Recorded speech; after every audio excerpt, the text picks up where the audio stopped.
20 years ago today, East German police stood aside as a river of people streamed into West Berlin. The wall was only a memory. Soviet communism fell for many reasons, military, economic, but at least for one key U.S. senator, human rights played a deep and essential role. And Senator John McCain believes it must remain an essential part of our foreign policy today. Senator McCain is joining us from Capitol Hill. Senator, thanks very much for coming in.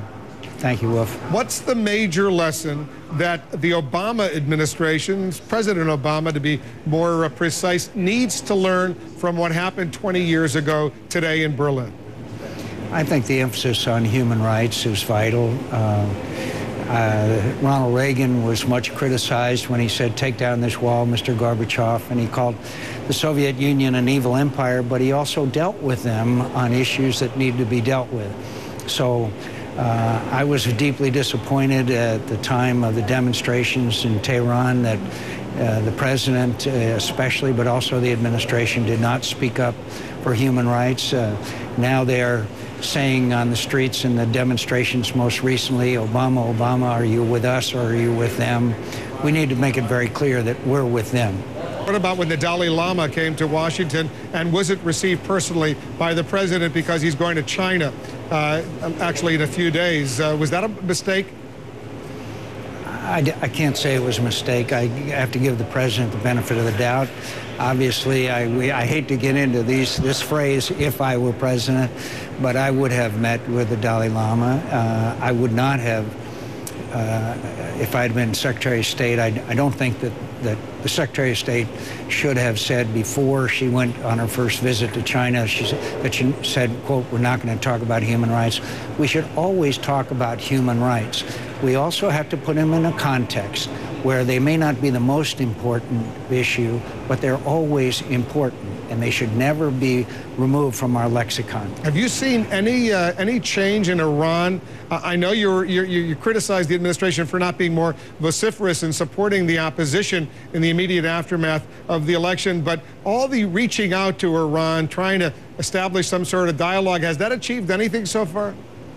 Nothing that I've seen so far. And look, I'm not saying that the president should have done that. The president was elected, and that was an option he made. But there's got to be at some point, if there's not any positive reaction from the Iranian government, that we then have to move on to other measures to try to prevent them from becoming a nuclear power, particularly since it's very clear that they are continuing to support terrorist organizations, whether they be in southern Lebanon or whether they happen to be in Iraq or even Afghanistan. So I think we need to draw a line at some point.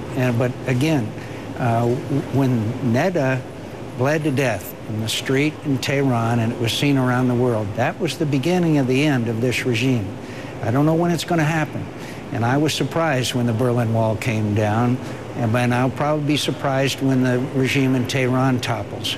But we should be on their side and on the right side of history. Neda was that young woman who such a powerful image that all of us remember only a few weeks ago. I know you're getting ready to fly down to Texas for the memorial service at Fort Hood tomorrow. You're the ranking member of the Senate Armed Services Committee. I assume you've been briefed on what exactly we know about Major Hassan. Do you believe that he was actually in contact with al-Qaeda elements leading up to this?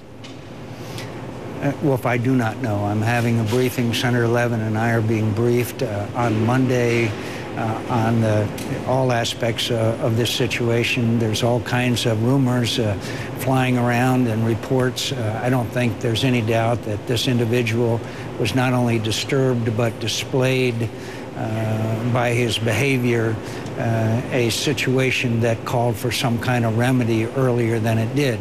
I say that with the benefit of hindsight of being 20/20, but I do not have sufficient information to make a judgment on it. I'm sorry. There's some who have actually made a very serious charge, and I'm going to play a little clip from a JAG officer, a military, a lawyer, who made this charge because he knew Major Hassan. Listen to this. But look, I think there is a culture of obsessive political correctness, not only within the country itself, but specifically within the military. Is that true, you think? Again, I don't know. I think that there are allegations that the political correctness may have prevented us from taking actions earlier, but for me to reach that conclusion would be irresponsible right now, Wolf. On Afghanistan, would you agree with the former vice president that the president is dithering? I'm not sure I use that language, but I worry that this delay emboldens our adversaries and makes our allies in the region and around the world, we're sounding an uncertain trumpet right now. And so I would like to see the president make that decision, send the signal, and I am confident that the majority of the American people will support the president if he makes the case, and I think he can.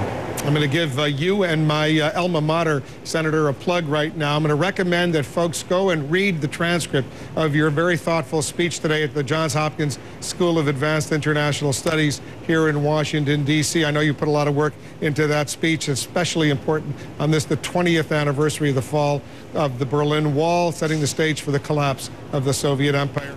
Thanks, Senator McCain, for coming in, and we'll be covering the memorial service tomorrow in Fort Hood. Thank you, Wolf, and thank you for covering that service. Thank you very much.